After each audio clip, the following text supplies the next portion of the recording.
Hey, do you hold crypto, specifically altcoins with usability like Solana, Ethereum, Sui, or many other altcoins?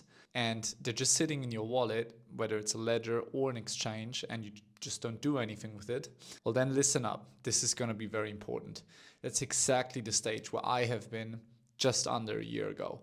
I've been holding many different altcoins across different chains on my ledger, my hardware wallet, and an exchange. And I hated it when the market went sideways or went down because I didn't feel like selling the assets that I had. And I felt like I was just missing out on return because, when they're just sitting there, they're not generating any sort of extra yield or anything. And that's exactly when I stumbled across DeFi, because DeFi is a fantastic method to profit from the market environment, even in times of sideways chop or in times of decline, because cryptocurrencies are assets that generate yield for you in your sleep, 24/7, just like a typical stock would do. And that's something that I just realized under a year ago. And today I'm going to show you the best opportunities across DeFi and how to actually be prepared to capitalize safely and securely on those opportunities. So let's dive in. So I generated this DeFi guide, an all-in-one guide that helps you prepare for the DeFi market. Basically, you'll learn everything about DeFi, what it is about, understand the key principles, then how to get started in DeFi, what sort of prerequisites there are. Furthermore, we talk about how to stay safe in DeFi, because you probably have heard of smart contract risk or sort of wallets getting hacked. And we want to be aware of those risks, prepare to mitigate impact or the possibility that is going to happen. And finally, we're going to talk about the DeFi strategy playbook and how to maximize profits, because there are many ways where you can earn, double-digit, even triple-digit annual returns on your investment. So we're talking hundreds of percent in some instances, definitely, at least in the 20 to 30% range, which is quite incredible if you think about traditional TradFi markets. After this video, I'm gonna have the whole guide linked down in the description. So let's dive through it. First of all, what is decentralized finance? Many people sort of have heard of it, but don't really know what exactly it is. Of course, here is a very detailed description of what DeFi is all about. What you need to know primarily is that DeFi is quite similar to traditional finance.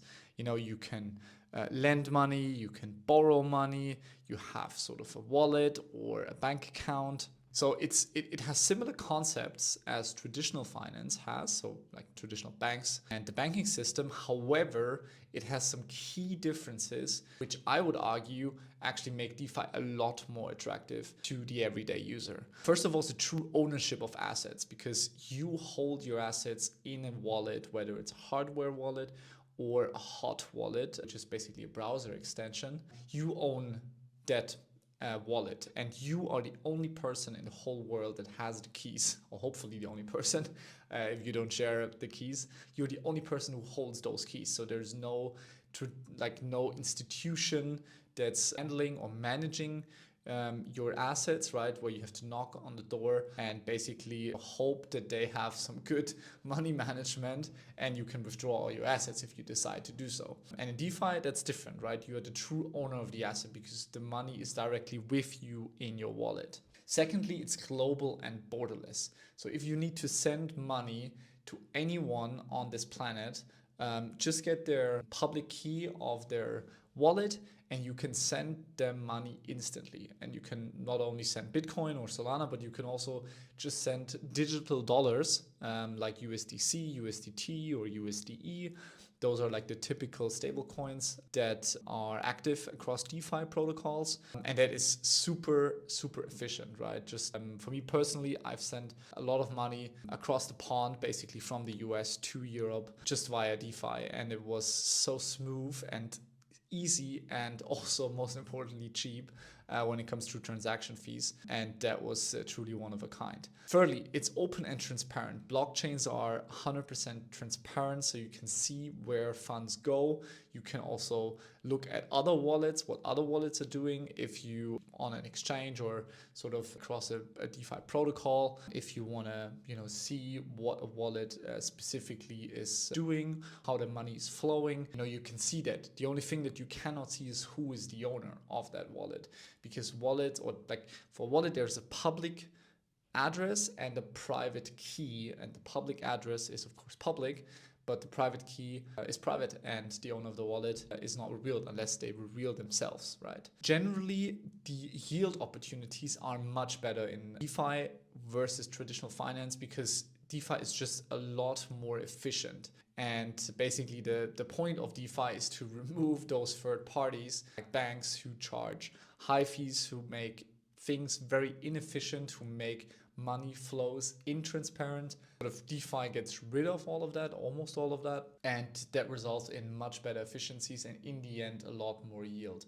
for you as the user. And what I like as well is you can generate yield from almost all assets, which is pretty remarkable, because with Bitcoin or Ethereum or Solana, most people hold those coins for the price appreciation.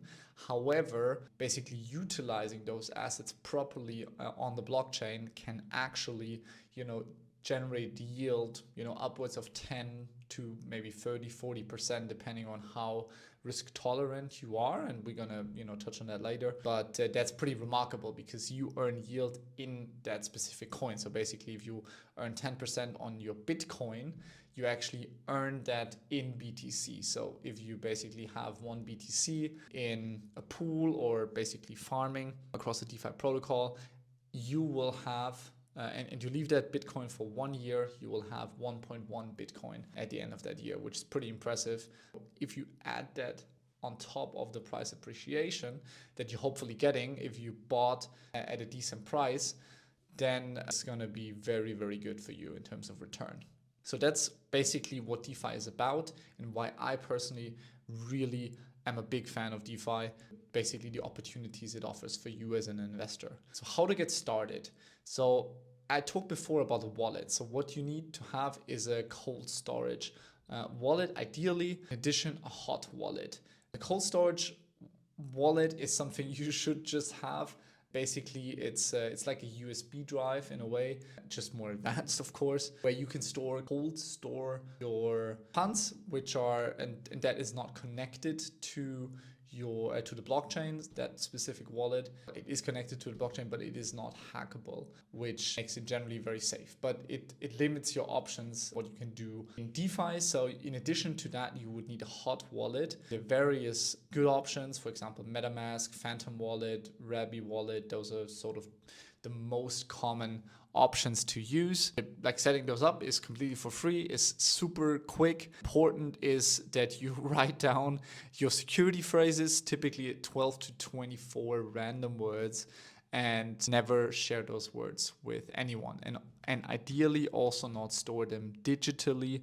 Find a safe space where you can write those phrases down so you remember them, because that's the only way to back up your wallet. Again, there's no institution here involved. It's just you that holds the keys. If you lose the keys, funds are gone. So it's extremely important that you have those keys available. Then it's important to fund your wallet. Funding your wallet is actually quite easy. So that can be done on any centralized exchange, like for example, Coinbase, Binance, Bybit, Kraken for the US guys. And that's as simple as that. And you can buy on those centralized exchanges, usually even with a credit card, or you just basically deposit funds from your bank account if you want to minimize the fees. Then what you have to do is you have to then send the assets to your hot wallet, basically to the public address, and then you can use them across DeFi, because you have to get the coins away from a centralized exchange. Also from a risk perspective, it's something that you should definitely consider, because most of us do remember the FTX collapse in 2022, which basically saw massive amounts of money vanish just in an instant. So that's always a good idea, to get your money away from decentralized exchange. And then basically it's all about, choosing a DeFi app to get started. And for that, we're going to dive much deeper in our strategy playbook. But first, before we do that, I have to say safety first. So let's quickly cover how to stay safe in DeFi. In the end, whatever anyone tells you, including me, is it's always key to do your own due diligence. Nobody can do it for you. Of course, if many reputable sources speak about the same project, there's a very high likelihood that everything's going to be fine with that specific protocol, and there are no, smart contract exploitations or anything. But it's important to do your due diligence, and here focus on social presence, focus on reputable investors like Fidelity, Coinbase Ventures, Binance Labs, etc. Those generally indicate, a proper backing. Look at external security audits by respected firms. Look at white papers and try to understand them. If you understand them, there's a much higher likelihood that that whatever the protocol does actually generates the yield that you're looking for. It's not like a Ponzi scheme. Strong team development with proven backgrounds. So, most protocols do have About Us pages where you can read about the team, how the project came about, who is involved, especially on the security and back end side.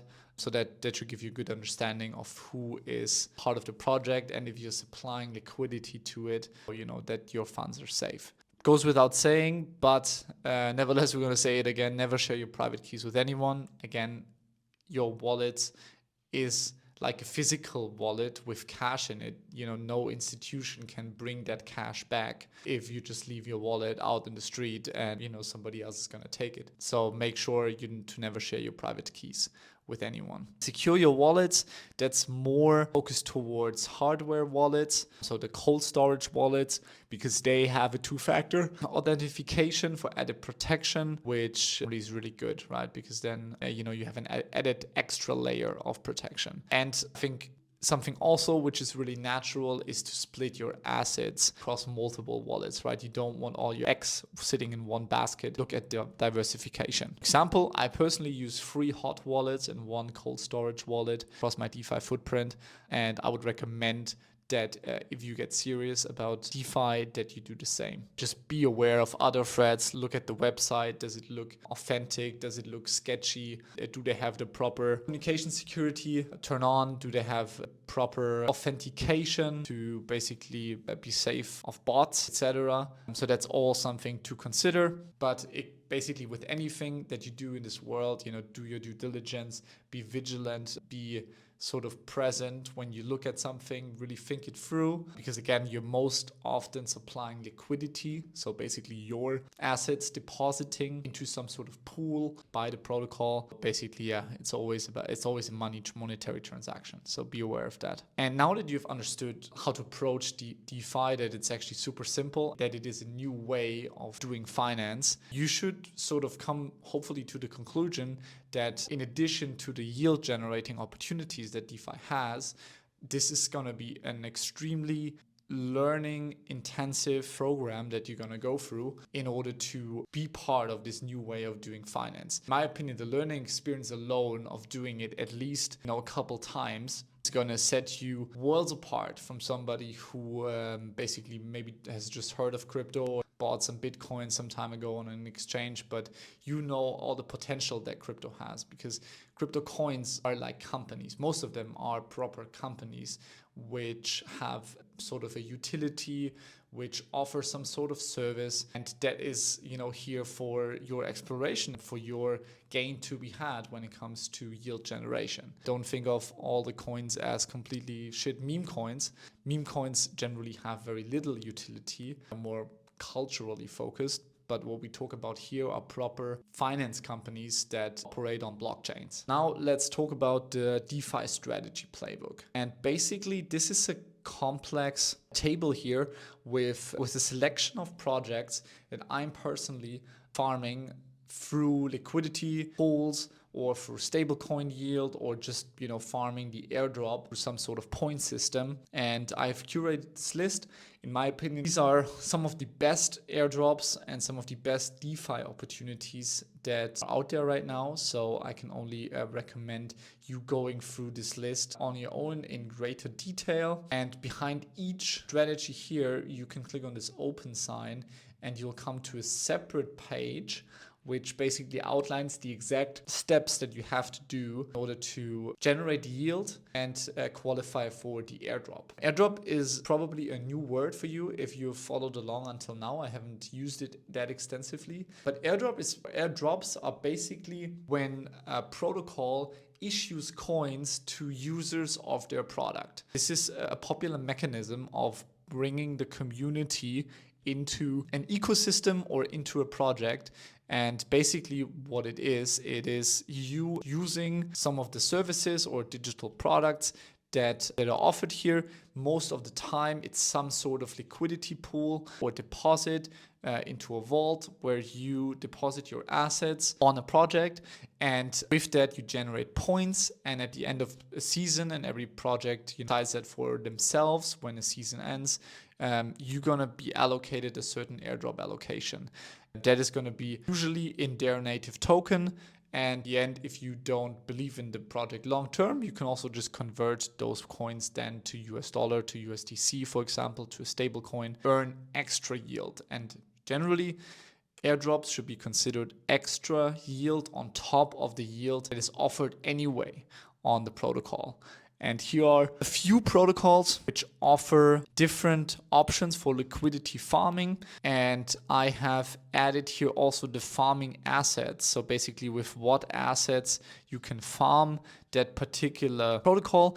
Generally, the best farming assets are going to be top tier ecosystem coins like Ethereum, like Solana, like Bitcoin, Sui, for example, or there are various others as well. Hype is a great example, recently is skyrocketing, but also stable coins. Stable coins basically, again, is a different word for digital dollar like USDC or USDT or USDE, also offer generally exceptional yield opportunities. As an example, on most of the protocols that you see here, you can generate between 10 to 20% in yield just on your stable coins, which is quite phenomenal considering that if you go to a traditional bank, you might get, 2%, like I'm here in the European Union with the ECB rate at 2% or 2.25, I think. You get 2% if you lock your assets for like 18 months, and you get 2% per year, and you just barely break even after inflation, which is completely ridiculous.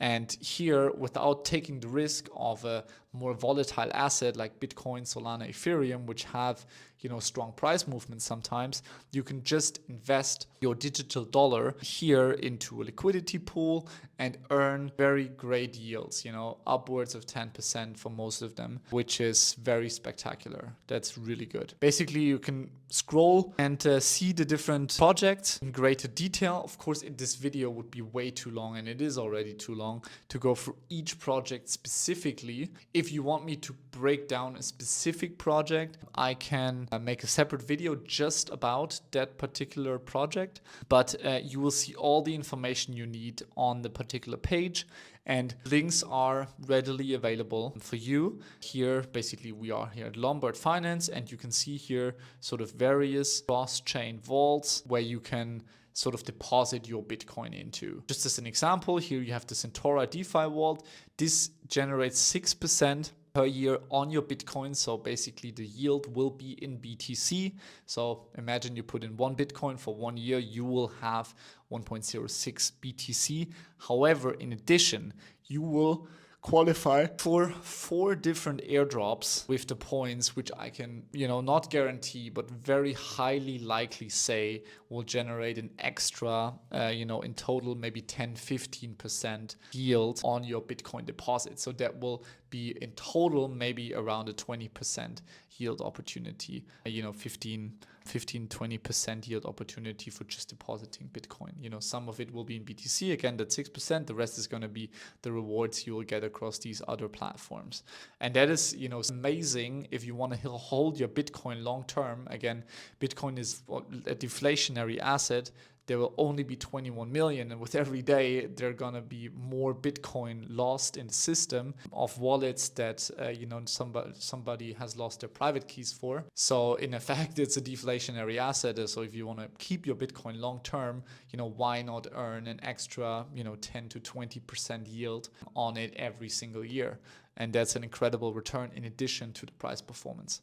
So that shows you the power, the simple power of DeFi, because it is completely passive. You generally have to set it up just one time, sort of the money stream, and then every once in a while, maybe once a month, you need to check it and reallocate some money because airdrop season or the farming is stopping for a particular project because the season is ending or there are new opportunities. So it's a very passive undertaking. But in general, I can only recommend getting into this right now because DeFi is a very specific market for great yield farming and for learning a new way of finance on top of that, which is priceless in my opinion. So please leave me a comment. Let me know if you want to have one specific strategy here broken down in greater detail of what exactly to do and what the thought process is behind those steps. For example, Hyperliquid is a great example where you have a lot of steps to complete, but it is worth it in the end. That is all about the DeFi strategy playbook. Link is in the video description for you to check it out. This is a completely free guide. All you have to do is be interested in it, get started, and leave a like and subscribe. Cheers.